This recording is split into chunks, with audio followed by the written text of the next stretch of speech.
Ассалаумағалейкум, құрметті көрермен, эфирде басты тақырып және оның жүргізушісі Ерболат Мұхамеджан. Сонымен вице-министр деген кезде дін және жастар, яғни азаматтық қорғау, қателеспесем, азаматтық қоғам министрінің вице-министрі Абзал Нүкеевтің айтуынша, жастар арасында әлеуметтік лифт жүйесін дамыту маңызды екен.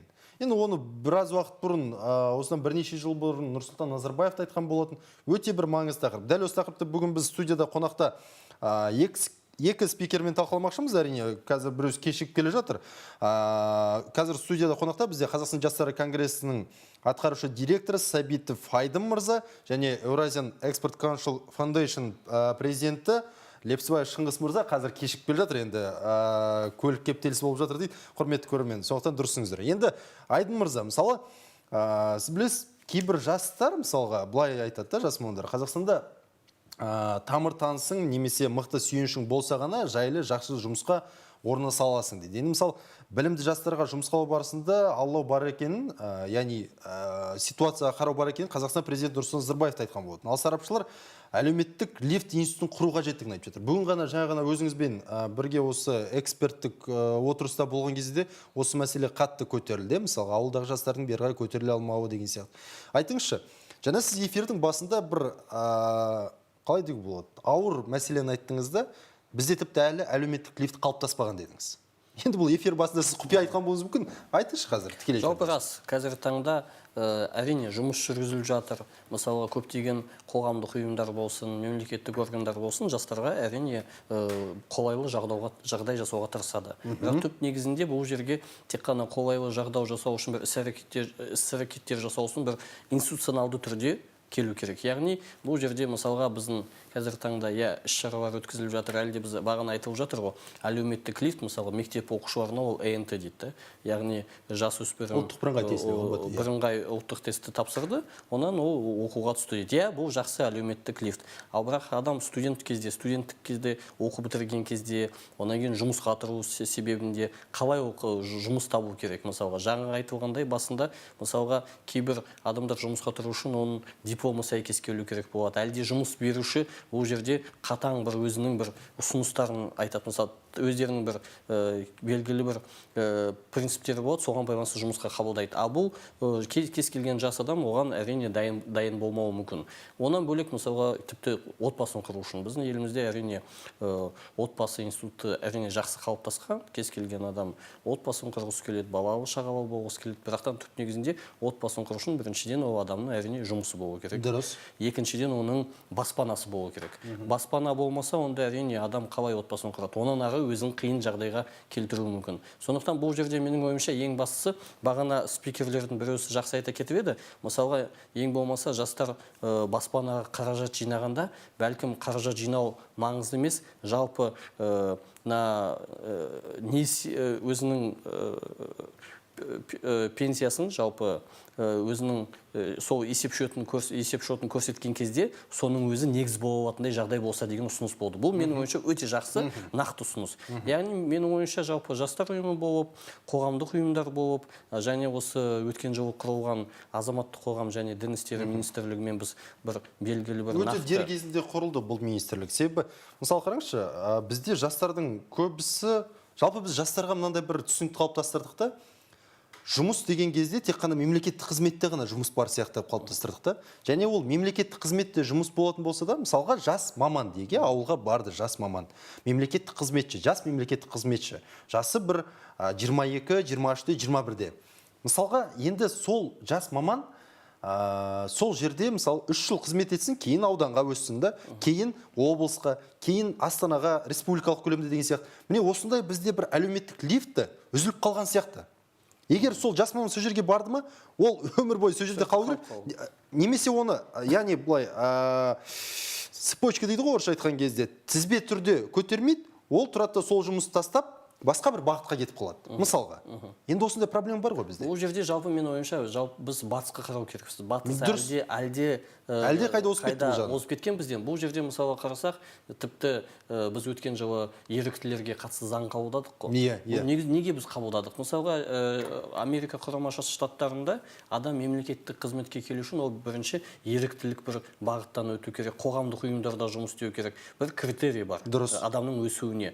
Яғни бұл жерде де біз өзімізге жалпы ол заңды түрде бекітіле ме, әлде жалпы бір қоғамдық принцип бола ма? Мысалы бір адам мемлекеттік қызметке келу үшін оның алдында бәлкім студенттік ұйымдарда жұмыс істеу керек, әлде ерікті болу керек белгілі бір жыл. Онан кейін қоғамдық ұйымда істеп, сонан кейін ауылға бару керек. Бәлкім 1-2 жыл ауылда істесе, онда оған белгілі бір квота бөлініп, ол ауданға келе алатындай деңгейде болса, онда біз адамның, яғни бүкіл даму сатысын, яғни әр қадамын біз нақты қамтамасыз ете аламыз. Бірақтан бұл жерде екінші мәселе бар. Қандай? Менің ойымша жалпы қазіргі таңда жастарды тек қана мемлекеттік қызметке баруды дәріптеу дұрыс емес. Мен соны түсінбеймін. Өйткені онда өзіңіз білесіз, нарықта бізде 100 мың ғана жұмыс орны бар, жалпы істеп жатқан мемлекет. 100 мың мемлекеттік қызметші бар мысалға. Ол шартпен жасайтыны басқасы болсын деген сияқты корпусы бар. Оның өзі көп. Мысалға, дамыған елдерде тіпті аз, 10 мың, мысалы Жапонияның өзінде 10 мың ғана мемлекеттік қызметкер бар. Сондықтан бұл жерде менің ойымша, бірақтан шын негізінде біз мысалы Қазақстан жастары конгресі осынан 10 жыл бұрын мемлекеттік қызмет мектебі деген жоба болды. Ол кезде негізгі мақсат тоқтап қалды кейін. Тоқтап қалды. Бірақ тоқтағанда бәлкім бір жағынан дұрыстығы да бар шығар. Өйткені ол заманда біз жастарды мемлекетті дамыту үшін мемлекетке қызмет ету үшін біраз тарттық, мемлекетке жібердік. Яғни мемлекеттік кадрлармен қамтамасыз еттік. Мемлекетте, яғни бүкіл жерде кадрлар қалыптасып жатыр. Енді біз негізгі мақсатымыз, елбасы айтады ғой, бизнесті дамыту, яғни мемлекеттік емес бағытты дамыту, мысалға қоғамдық ұйымдарды дамыту. Менің ойымша, жалпы бұл жерде азаматтардың, жалпы адамдардың, еліміздің азаматтардың қоғамдық белсенділігін күшейту, яғни қоғамдық бір ұйымдар ашылса, олар жұмыс істесе, онан бөлек бизнеске тартсақ жастарды. Енді мысалы қараңызшы, қазір жастар деген мәселе келдік қой.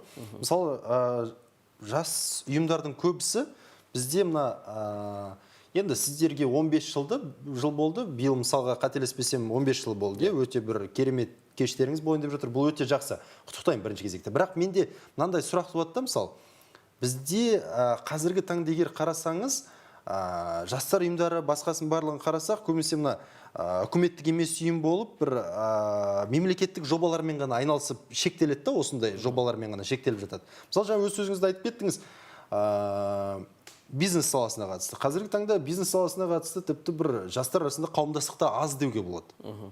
Неге бұл? Бұл жерде қандай мәселе бар? Себебі біз көбінесе сол жастар тарту үшін арнайы қауымдастықтар, ұйымдар құрып деген сияқты бір бағытта көрсетуіміз керек сияқты. Бұл жерде әрине жаңа айта кеткенде шынымен де біз осынан 2 жыл бұрын дін істері және азаматтық қоғам министрлігі, оның алдында ол білім министрлігі болды. Сол кезде бір жоба бастаған болатынбыз, бизнес тағылымдама деген. Яғни жас өңірлерден жас кәсіпкерлерді, ынталы жастарды жинап, Астанада оларға біраз ірі мықты кәсіпорындарды көрсетіп, жақсы білікті бизнес мамандармен таныстырып, тренерлермен таныстырып, жалпы өзара нетворкингті дамытуға біраз атсалысқанбыз. Өте дұрыс қадам. Яғни осы жылы Алматы облысында да осындай іс-шара өтті. Бұл жерде негізгі мақсат жастардың бизнеске деген қызығы. Бұл жылына бір рет өтеді ме? Жылына бір рет өтеді. Өткен жылы бір жылда 2 рет өткіздік. Бір рет мемлекеттік тапсырыс бойынша, екінші рет жалпы бизнестің қаражатына өткіздік. Бұл жерде менің ойымша жалпы біз сол кезде түсінгеніміз, өңірлерде қалыптасқан жас бизнесмендер өте көп. Және жалпы бизнесі өркендеп жатқан жастар көп. Бірақтан олардың әрине кейбір жерде естіп жатырмыз, қауымдастықтар бар жастардың.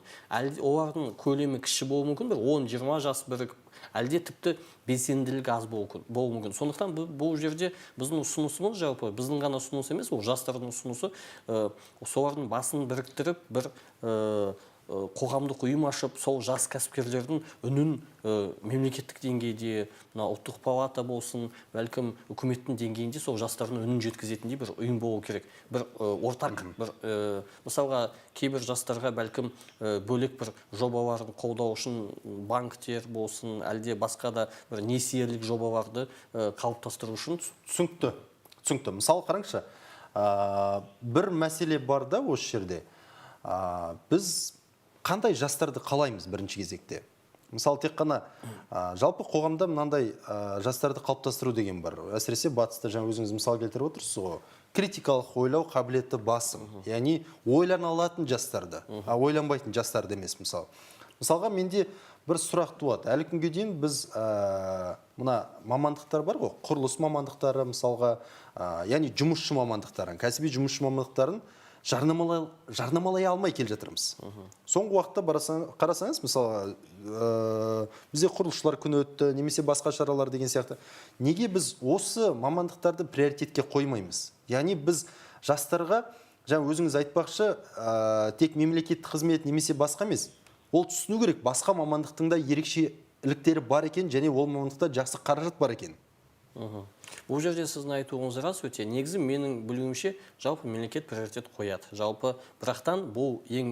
Енді жастар ұйымдары неге мысалы сіздер істемей жатырсыздар? Мысалы сол жақында мысалы құрылысшылар күн өтті. Бірақ бірде-бір бағана жас отан да мойындап жатыр, расымен де біз байқамай қалдық деген сияқты, мәселе бар деген сияқты. Неге біз осындай кездерде, енді флешмобтар әртүрлі ұйымдастырып жатады ғой, неге осындай моментті ұйымдастырмаймыз? Себебі ауыл жастарына приоритет біз саясат, немесе бір әнші, биші, КВН, жайдарман, немесе тағы не деуге болады. Там спорт, олимпиада деген сияқты емес. Біз басқадай да бағытты көрсетуіміз керек, түсіндіруіміз керек оған. Бұл жерде ең бастысы, мына экономикадағыдай жалпы жастар ұйымының арасында да кластеризация жасау керек. Неге? Өйткені менің ойымша, мысалға елімізде бағана айтып жатыр ғой, 500-ден астам белсенді жастар ұйымы бар. 100-ден астам өте мықты өңірлерде жұмыс жасап жатқан ұйымдар бар. Бірақтан бұл жерде кемшілігі жалпы мысалға осы құрылысшылармен жұмыс істейтін жастар ұйымы жоқ. Бұл яғни нақты сол кәсіппен, мысалға осынан 10 жыл бұрын елімізде жалпы құрылыс еңбек жасақтары болған. Құрылыс еңбек жасақтары өңірлерде жатақханалар салды, жас отбасыларына үй көтерді жалпы. Ал қазіргі кезде мысалға осындай ұйым ашылатын болса, онда сол ұйымды қайтадан жандандыратын болсақ, сол ұйым осы құрылысшылар мамандығы бойынша өзінің жұмысын атқаратын еді. Осындай сияқты мысалға қаржы бағытында жұмыс істейтін жастар болса, олардың басын біріктіретін өздерінің бір қоғамдық ынталы ұйымы болу керек сияқты. Сонда әр бағыт бойынша бір 10 шақты бар ғой бізде құрылысшылар отряды бар, мысалға жас ел бар. Олардың жұмысы неге тежеліп қалды қазір соңғы уақытта? Жасыл елдің жұмысы жүріп жатыр. Бұны тежеліктеуге... Жоқ, мысалы құрылысшылар отряды кезінде өте мықты болды. Студенттік құрылыс отряды. Жалпы осы Астананың президенттің аузынан шыққан студенттердің арқасында салынды деген бір сөз. Жалпы өңірлерде жұмыс жүргізіліп жатыр. Мысалға Батыс Қазақстан облысы, Маңғыстау облысында білуімізше кейбір өңірлерде әлі күнге шейін сол құрылыс жасақтары жалпы жатақхана салуға, үйлер салуға атсалысып жатыр. Бірақтан әрине бұны республикалық деңгейде біз бірнеше рет бұл мәселені көтердік. Тіпті мен де осы жақын арада Жасыл ел ұйымына да ұсындық мысалға. Бәлкім ол құрылыс жасақтары жеке тұрғыда жұмыс істей алмаса, өздерін қамтамасыз ете алмаса, онда бәлкім мысалға Жасыл ел еңбек жасақтары ғой бұл да. Солар бірге бастарын біріктіріп, бірге бәлкім Жасыл ел ұйымы осы ынтаны өзіне алса деп ұсыныс жасадық. Осы ынтаны өзіне алып, яғни елімізді көгалдандырудан бөлек құрылыс жасақтарының жұмысын қадағалау бағытында. Яғни әр жастар ұйымы өзіне бірнеше бағыттарды таңдап, сол бағыттар бойынша жұмысты жүргізу керек деп есептейміз біз. Дұрыс. Енді келесі сұрақ туады. Мысалға, бағана эксперттік топта бір жақсы мәселе көтерілді. Неге бізде әлі күнге дейін жастар саясатымен айналысатын адамдарға арналған мамандықтар жоқ? Бірақ оған кез келген адам келеді. Ал ол ғылым. Мысалға, Ұлыбританияда ол кәдімгідей ғылым, зерттелген, түбін түсіріп, әртүрлі ғылыми тұжырымдамалар енгізілген оған қатысты. Европада солай, ақш-та оны зерттеген. Неге бізде жоқ ол? Жалпы бұл біріншіден қасымыздағы көрші ел Ресейде де бұндай мамандықтар бар, өңірлерінде оқытады, және осы мамандықпен бітірген жастар қазір көптеген жаңа жобаларды жүзеге асырып жатыр. Біздің Қазақстанда, менің білуімше, Павлодар облысында, Павлодар мемлекеттік университетінде де осындай жобаны қолға алды. Бұл жерде әрине әр университеттің өзінің жалпы жеке ынтасы да болу керек. Онан бөлек бұл жерде білім және ғылым министрлігінің ұсынысы болу керек деп ойлаймыз. Түсінікті. Енді құрметті көрермен, бір нәрсені ескерте кетейік. Бізге жаңа келіп қосылды Еуразияның экспорт консул Фондоршин президенті Лепсібай Шыңғыс мырза. Қош келдіңіз, Шыңғыс мырза. Енді қалай? Көлік кептелісінен аман-есен келдіңіз бе? Түсінікті. Енді қараңыз, бағана сіз эксперттік топта мына бір мәселені келтірдіңіз, Шыңғыс мырза. мысалға қазіргі таңда жастардың ең маңызды бір приоритет қойымыз керек, ол әлеуметтік лифт дедіңіз. Мысалы, осы әлеуметтік лифт дұрыс қойылмаған, дұрыс жолға қойылмаған деп келтірдіңіз. Енді қай елді мысалға келтіре аласыз? Яғни әлеуметтік лифттің нәтижесінде осы жастар арасындағы жұмыссыздық мәселелері шешілген. Және бізде де шешуге болады осыны. Вопрос на самом деле не такой уж и простой. На самом деле, то есть, прежде чем говорить о социальных лифтах, необходимо понять идеологию этого вопроса. Да? То есть, например, в Соединенных Штатах есть такое понятие, как американская мечта. В Европе есть, например, понятие, как молодой европеец. Да? И каждая страна, она именно как бы видит итог, и к этому итогу, да, прикладывается и социальная политика, да, и идеологическая, и экономическая, и так далее, и так далее. То есть мы должны понимать, что кроме, например, профориентации успешной, да, что кроме того, что у нас будет в почете, да, допустим, рабочей специальности, что кроме того, что у нас будет, допустим, экономическая ситуация, мы еще должны понимать, что мы должны внедрить в мозг молодого казахстанца, чтобы он понимал, что он хотел здесь остаться, да? Что несмотря, допустим, что у него будет, например, хорошее зарубежное образование, он приедет сюда и будет здесь жить и работать в Казахстане. Что несмотря, допустим, если у него есть возможность работать за одинаковую заработную плату за рубежом и в нашей стране, да, он выберет всегда Казахстан. Вот этот момент, да, он очень важен, и я думаю, что если проговорить про социальный лифт, то мы должны четко для нашего молодого человека дать понимание, да, что он сможет быть успешным здесь. И что государство, да, что общество, да, предоставило возможность. То есть он может стать либо хорошо зарабатывать здесь по своим мозгам, да, по своим способностям, либо он может стать, например, в исполнительных органах, да, какие-то, да, либо он может стать депутатом, например. Түсінікті, депутат деңгейге келдік. Осы жерде мысалға Өзбекстанды алайық. Өзбекстанда қазіргі таңда қателеспесем осы жастар саясатымен айналысатын адамды президенттің жеке кеңесшісі қылды. Мысалы, бізде қазір бағана бір мәселе көтерілді, жас депутаттар, яғни 29-ға дейінгі азаматтарды депутаттардың ішіне кіргізу керек сияқты. Мысалы, мәжіліске әсіресе менің ойымша, мәслихат деген екінші әңгіме болу керек. Жастардың билікке баруы ақталатын сияқты. Неге бізде осы мәселе қозғалмай жатыр? Немесе ең құрығанда, мысалы, қазір омбудсмендер бар, 14-ке дейінгі балалардың құқығын қорғауына Балиева бар, одан кейін бизнес омбудсмен бар мысалға, үшінші омбудсмен бар тағы да. Неге ондай жоқ бізде? Жалпы біз осы ұсыныстарды енгізсеңіздерші. Бұл ұсыныс негізі енгізіліп жатыр. Өткен жылы мысалға менің жастардың құқығын қорғайтын омбудсмен керек. Білуімізше Нұр Отан партиясы осы сайлау кезінде 6%, яғни өздерінің жас депутаттарды қамтамасыз етуге тырысты. Бірақ адам бар, бағана айтты Шиповскийді, мысалы, қателеспесем. Бір ғана депутат. Оның өзі мысалға нақты бір жастар саясатынан шыққан адам емес, менің түсінігімде мысалы. Ол жай қарапайым жұмысшының ішінен шықты. Ал реалды тұрғыда жастар саясатымен айналысып жүрген азаматтар менің ойымша бару керек сияқты. Міндетті түрде бару керек. Бұл жерде менің ойымша жалпы жас отан болып, жастар ұйымдары болып бірге бұл мәселені көтеру керек, ұсыну керек. Жастардың белгілі бір шоғырланған жастар парламентте отырса, бұл жерде жастардың мәселесі жай қалмайды деуге сенімдімін. Сондықтан бұл жерде әрине келесі бәлкім сайлауға жастар бірігіп атсалысып. Жақсы, түсінікті. Енді бізде 1 минут қалды деп жатыр. Менде бір сұрақ туады. Мысалға, қазір бір ерекше жағдай жасады жастарға тағы да бір. Ол дарын жастар сыйлығы, мысалы. Бұрын 3 жыл сайын қателеспесем солай болатын. Қазір 1 жыл сайын болды.